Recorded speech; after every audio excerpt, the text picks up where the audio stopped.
Hello' friends, Pranjal অসমলৈ সকলোকে স্বাগতম জনাইছোঁ। আপোনালোকৰ দুই এজনে মোক কমেণ্ট কৰি সুধিছিলে কামাণ্ডোৰ 4800 মিটাৰৰ কাৰণে কেনেকৈ অনুশীলন কৰিব লাগে তাৰ ওপৰত ভিডিঅ' দিবলৈ কৈছিলে। আৰু কামাণ্ডোৰ কাৰণে চিডিউল মই বহুত আগতেই দিছিলোঁ, আৰু যিহেতু যথেষ্ট পুৰণি হৈ গ'ল আৰু আপোনালোকে হয়তো নাপাবও পাৰে, তাৰ কাৰণে মই আজি এখন আপোনালোকক আকৌ চিডিউল কৰি দিছোঁ। যিসকলে কামাণ্ডোৰ কাৰণে প্ৰিপেৰেশ্যন কৰিছে বা কৰিম বুলি ভাবিছে তেওঁলোকে এই চিডিউলখনৰ মতে অনুশীলন কৰি যাব পাৰে আৰু যথেষ্ট তেওঁ ভাল ৰিজাল্ট পাব। চ' চিডিউলখন মই আপোনালোকক কৈ যাম, আপোনালোকে নোট কৰি ল'ব। যদি লিখি লয় তেতিয়া আপোনালোকৰ কাৰণে সুবিধা হ'ব অনুশীলন কৰোঁতে। চ' আপোনালোকৰ চিডিউলখনত সোমবাৰৰ পৰা শনিবাৰলৈকে অনুশীলন থাকিব, আৰু দেওবাৰে সকলোৱে জানে যে অফ থাকে। চ' এটা দিন আমাক সপ্তাহত কি হয়, যেতিয়া আমি সদায় অনুশীলন কৰোঁ সপ্তাহত আমাক এটা দিন ৰেষ্ট কৰাৰ যথেষ্ট প্ৰয়োজন আছে। যদি আমি সেইটো দিন ৰেষ্ট নকৰোঁ তেনেহ'লে আমাৰ কি হয়, শৰীৰটো ৰিকভাৰ নহ'ব ভালকৈ, আৰু আমাৰ ইঞ্জুৰিও হ'ব পাৰে, খুব বেছি ভাগৰো লাগি থাকিব, তেনেকুৱা হয়। সেইকাৰণে আপোনালোকে এটা দিন নিশ্চয়কৈ ৰেষ্ট ল'ব। এতিয়া প্ৰথমতে আহিলে সোমবাৰ দিনা আপোনালোকে কি কৰিব, যিহেতু আপোনালোকৰ 4800 মিটাৰৰ কাৰণে প্ৰিপেৰেশ্যন কৰিছে, সেইকাৰণে সেই দিনটোত আপোনালোকে এটা 5 কিলোমিটাৰ ৰানিং কৰিব। 4800 মিটাৰ আপোনালোকে কৰি চাব পাৰে টাইমিং, কিন্তু মই কওঁ যে আপোনালোকে 5 কিলোমিটাৰে কৰিব। যদি আপোনালোকৰ 5 কিলোমিটাৰ টাইমিং ভাল আহি যায়, কাৰণ 4800 মিটাৰতকৈ মাত্ৰ 200 মিটাৰ বেছি 5 কিলোমিটাৰ, সেইকাৰণে যদি আপোনালোকৰ 5 কিলোমিটাৰ টাইমিং ভাল আহি যায় তেনেহ'লে 4800 মিটাৰো আপোনালোকৰ 100% ভাল টাইমিং আহিব। সেইকাৰণে আপোনালোকে সেইদিনা 5 কিলোমিটাৰ ৰানিং কৰিব। আৰু ইভিনিং টাইমটো মই আপোনালোকক কোৱা নাই, যিহেতু মই ওৱান টাইমৰে কৈ গৈছোঁ। বাকী যিসকলে ইভিনিঙতো অনুশীলন কৰে, এইটো মই আপোনালোকক মেইন চিডিউলখন কৈ গৈছোঁ, যিটো আপোনালোকৰ মেইন প্ৰেক্টিছ থাকিব।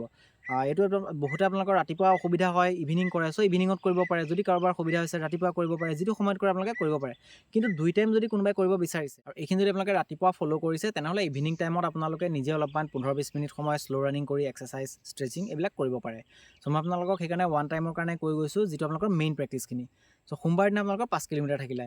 এই পিছত আপোনালোকৰ মঙলবাৰ দিনা আপোনালোকে টাইমিং চাই ৰানিং কৰিব। সেইদিনা আপোনালোকৰ কোনো ডিষ্টেঞ্চৰ হিচাপত নালাগে, আপোনালোকে টাইমিং চাই পেলাই 25 মিনিটৰ পৰা আধা ঘণ্টা সময় কৰিব। বহুত বেছি স্পীড যাব নালাগে, খুব বেছি কষ্ট কৰিব নালাগে, খুব বেছি স্পীডত যাবও নালাগে। এটা লিমিটত যাব, আপোনালোকে মিডিয়াম স্পীডত বা মিডিয়াম টু শ্ল' স্পীডত আপোনালোকে আধা ঘণ্টামান ৰানিং কৰিব। তাৰপিছত আপোনালোকে ষ্ট্ৰেচিং এক্সাৰচাইজ বা যিবিলাক লং জাম্পৰ এক্সাৰচাইজ আছে সেইবিলাকো তাৰপিছত কৰিব পাৰে। তাৰপিছত আহিলে বুধবাৰ দিনা আপুনি কৰিব 1 কিলোমিটাৰ 4টাৰ পৰা 5টা। এতিয়া আপোনালোকে 1 কিলোমিটাৰ 4টাৰ 5টা কেনেকৈ কৰে, যিসকল আপোনালোকে আগৰ পৰা ভিডিঅ' চাই আছে তেওঁলোকে নিশ্চয় জানে যে এটা ৰানিং কৰাৰ পিছত 1 কিলোমিটাৰ 2 পৰা 3 মিনিট সময় ৰেষ্ট ল'ব। যেতিয়া আপোনালোকৰ ভাগৰটো কমি গৈছে তেতিয়া আকৌ আপোনালোকে 1 কিলোমিটাৰ কৰিব। ঠিক এনেকৈ আপোনালোকে 4টা কৰিব, আৰু যদি কোনোবাই পাৰিছে, ষ্টেমিনা আছে, পাৰিম বুলি ভাবিছে, তেওঁ 5টাও কৰিব পাৰে।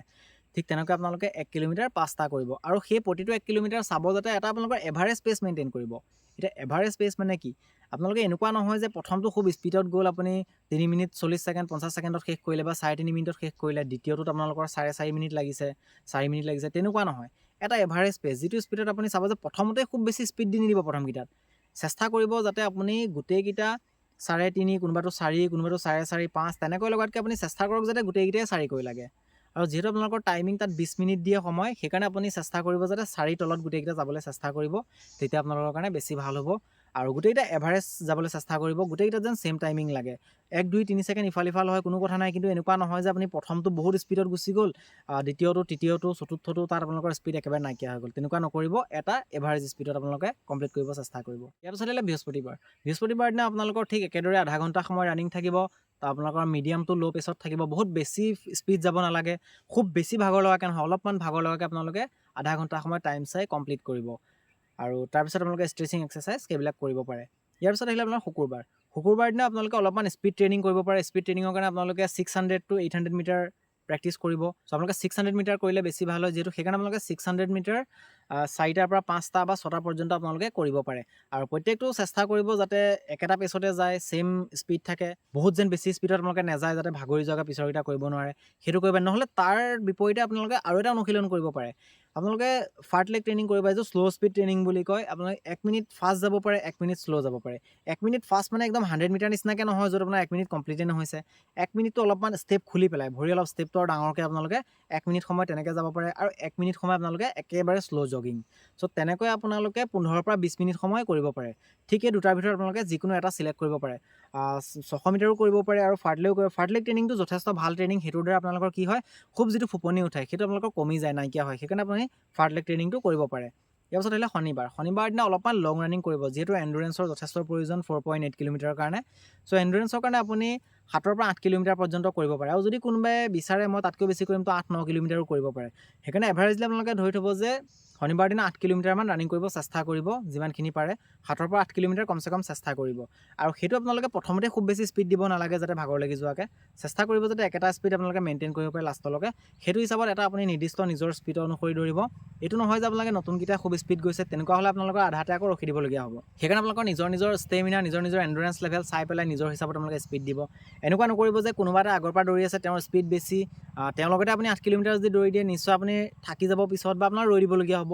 সেইকাৰণে সকলোৱে নিজৰ স্পীডত কৰিব, যিটো আপোনালোকৰ নিজৰ কেপাচিটি আছে সেইটো অনুসৰি আপুনি কৰিব পাৰে। তাৰপিছত আপোনালোকৰ দেওবাৰে অফ থাকিব, গম পাইছে। বাকী ছেম তেনেকৈ আকৌ সোমবাৰৰ পৰা আপোনালোকে ৰিপিট কৰি যাব। বাকী এটা দিন আপোনালোকে ৰেষ্ট নিশ্চয় ল'ব, দেওবাৰ দিনা আপোনালোকে অনুশীলন নকৰিব, নহ'লে ৰিকভাৰ নহ'ব বডি।